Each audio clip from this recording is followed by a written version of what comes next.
MP में BJP संगठन की ओर से प्रदेश स्तर पर नियुक्तियां शुरू कर दी गई हैं, लेकिन निगम मंडल और प्राधिकरण में नियुक्तियों का इंतजार जारी है।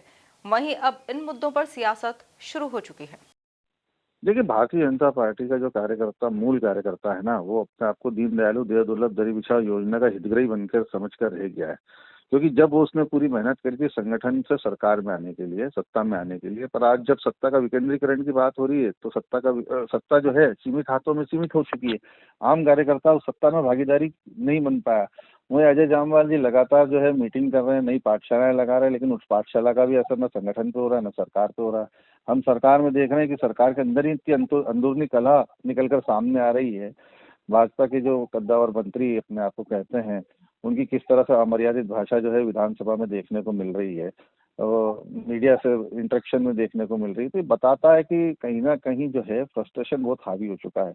और मुझे लगता है कि अभी निगम मंडल की बोली पूरी तरह से सेट हुई नहीं है।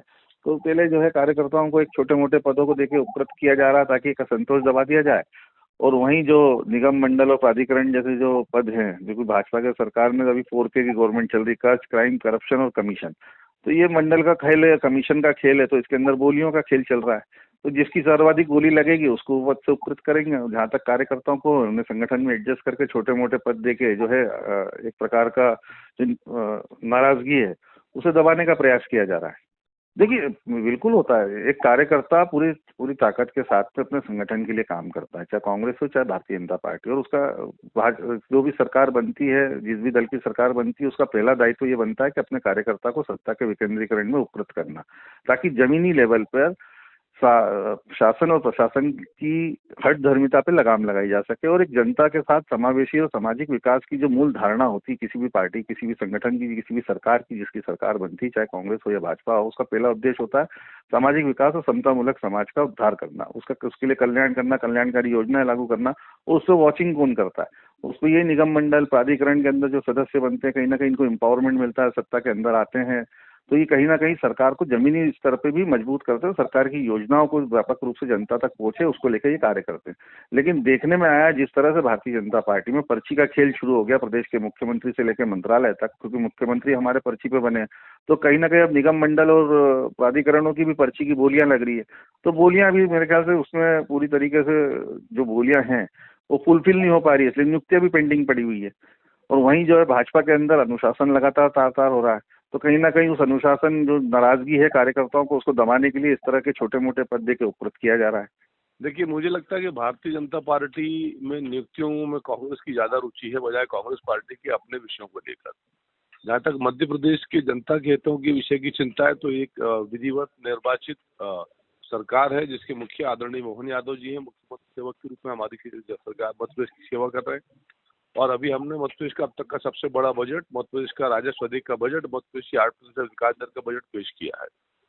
और ढेरों सारी योजनाएं विकास के लिए हमने इस बजट में प्रस्तुत करी है। तो मध्य प्रदेश को लेकर, मध्य प्रदेश के विकास को लेकर सरकार चिंता करती है। जहाँ तक नियुक्तियों का विषय है, संगठन और सरकार मिलकर तय करते हैं। तो हमको कब अपने किस मोर्चे में किस पदाधिकारी की नियुक्ति करना है, मंडल स्तर पर नियुक्ति करना है कि जिले पर, कि प्रदेश पर, कि बूथ पर, ये तो भाजपा तय करेगी।